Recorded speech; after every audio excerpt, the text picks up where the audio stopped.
रहीम। आज जो हमने पढ़ना है वो है एस शन। शन के बाद एस शन का टॉपिक आता है। यहाँ पर एस लिखा हुआ है, उसके बाद शन लिखा हुआ है, यानी कि जो एस के बाद शन की आवाज़ आ रही है उसके लिए हमने क्या करना है। ठीक है, टॉपिक का नेम भी एस शन है और ये आवाज़ भी जो शन की आवाज़ है वो एस के बाद आती है, यानी कि एस सर्कल के बाद आती है। वो कहते हैं कि अगर एस सर्कल के बाद शन की आवाज आए तो एस सर्कल लिखने के बाद एस सर्कल लिखने के बाद एक हुक बनाएंगे।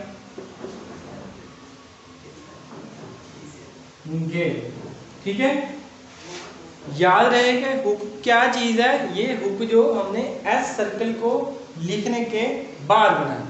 ठीक है, जैसे कि वर्ड है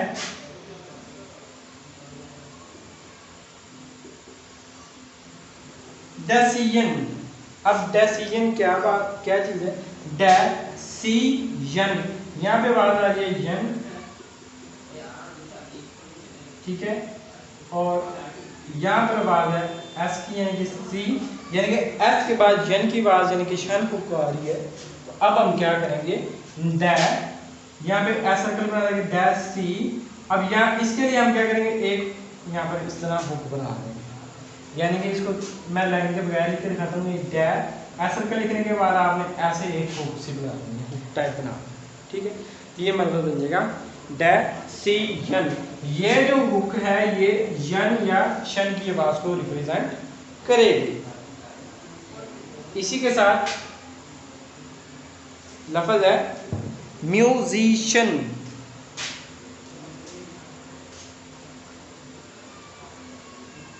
अब म्यूजिशियन क्या है, ये म्यू, उसके बाद है जी एंड शन, यानी कि एस सर्कल, उसके बाद शन हुक बना देंगे, एक हुक बना देंगे, तो ये बन जाएगा म्यूजिशियन।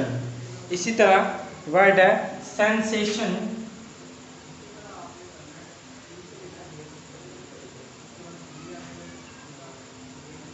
अब सेंसेशन को किस तरह लिखेंगे, ये है सेन, उसके बाद एस सर्कल बना देंगे से, और शन के लिए हुक बना देंगे। ठीक है, तो ये बन जाएगा सेंसेशन। ठीक है, बहुत ही जो है वो इजी टॉपिक है। ये आपने जस्ट इसको प्रैक्टिस करनी है इसकी और इसको समझने की कोशिश करनी है। ठीक है, ये इसलिए है क्योंकि अभी तक जो हमने शन पढ़ा था वो किसी स्ट्रोक के बाद आ रहा था, उससे पहले एस नहीं आ रहा था। तो जैसे ही एस आया तो उसके बाद मसला ये था कि हम एस के बाद यानी कि एस सर्कल के बाद शन हुक किस तरह लगाएंगे, उसके बाद हम लगा ही नहीं सकते। तो इसलिए उन्होंने कहा कि आपने एस सर्कल लिखने के बाद फौरन एक हुक बना देना। ठीक है, इसके बाद नेक्स्ट जो है कहते हैं कि अगर एस शन के बाद सर्कल बोले तो सर्कल हुक के अंदर लिखें या लगाएंगे, अंदर लगाएं।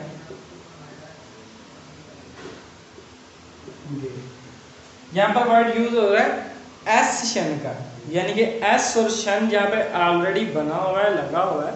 तो तब आपने क्या करना है, मैंने सबसे पहले वर्ड लिखा था डेसिजन,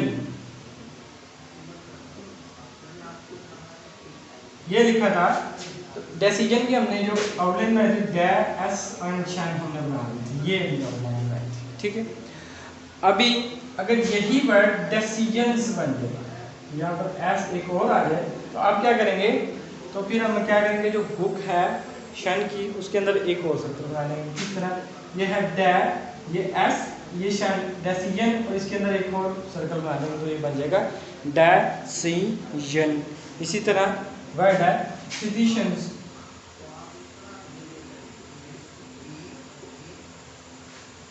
तो ये है फिजिशियन, यहाँ तक फिजिशियन बन गया, और इसके बाद एक और सर्कल बना देंगे तो ये बन जाएगा फिजिशियंस।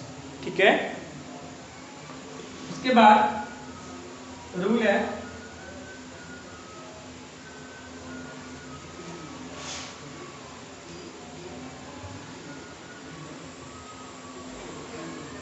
अगर लफ्ज के आखिर पर यूशन या यूशन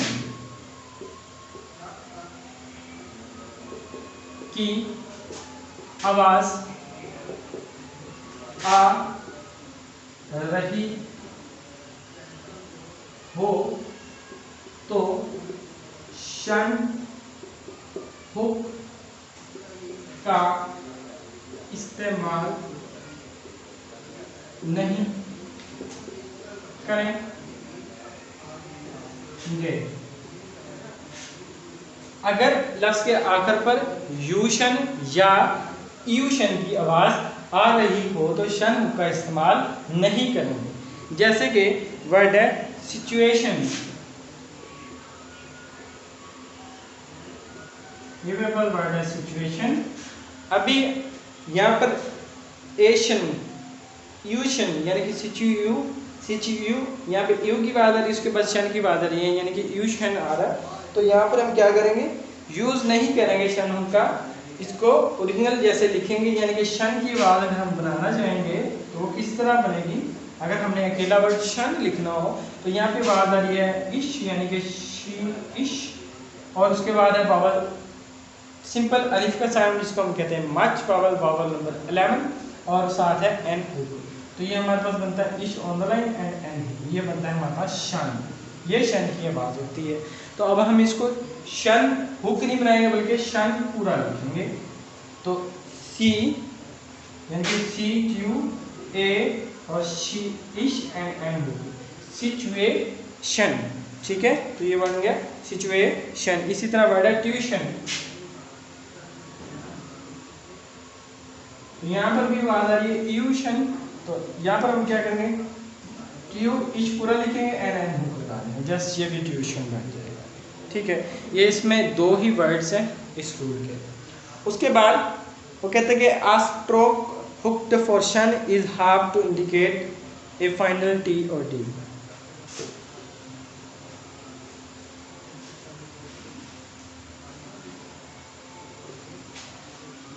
कहता है कि वो अल्फाज जिन के आखिर पर शन हुक लगी हो इन को टी और डी के लिए आधा किया जा सकता है। वो अल्फाज जिनके आखिर पर शन हुक लगी हो इनको टी और डी के लिए आधा किया जा सकता है। जैसे कि लफ्ज है मोशन, और यही वर्ड अगर बन जाता है मोशन तो फिर हम इसको किस तरह लिखेंगे। ठीक है, तो मोशन को लिखेंगे मो, एम के बाद ओ एंड देन शन की आवाज आ रही है तो हम लिखते हैं M on the line and shun, motion. मगर जैसे ही हमारे पास मोशन आएगा तो अब हमें पता है कि एम के बाद शन का इस्तेमाल हो रहा है, तो हम एम को हाफ कर देंगे और आगे शन को लगा देंगे, ये बन जाएगा मोशन। तो एम हाफ एंड आगे शन को लगा देंगे, ये बन जाएगा मोशन।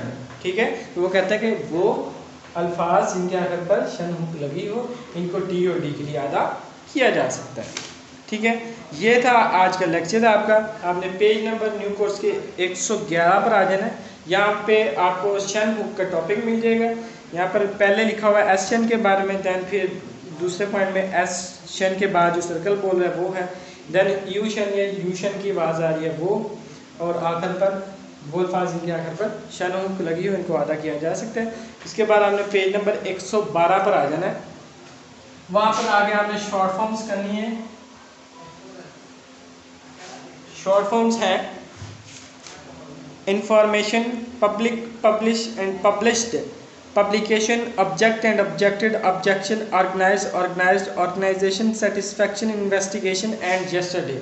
ये शॉर्ट फॉर्म्स बहुत इंपॉर्टेंट है और एवरीडे फैक्ट्स में ये यूज़ होती हैं, हर तरह की डिक्टेशन में ये वर्ड्स यूज़ होते हैं, जिनको केयरफुली कर लेना है। इनके साथ जो आपने एक्सरसाइज करनी है वो करनी है एक्सरसाइज नंबर 107 और 108। Exercise number 107 and exercise number 108। ये आपने एक्सरसाइज प्रिपेयर करनी है। अगर आपको कोई वर्ड, कोई रूल समझ ना लगे तो आप मुझसे पूछ सकते हैं। फी अमानिल्लाह। अस्सलाम वालेकुम।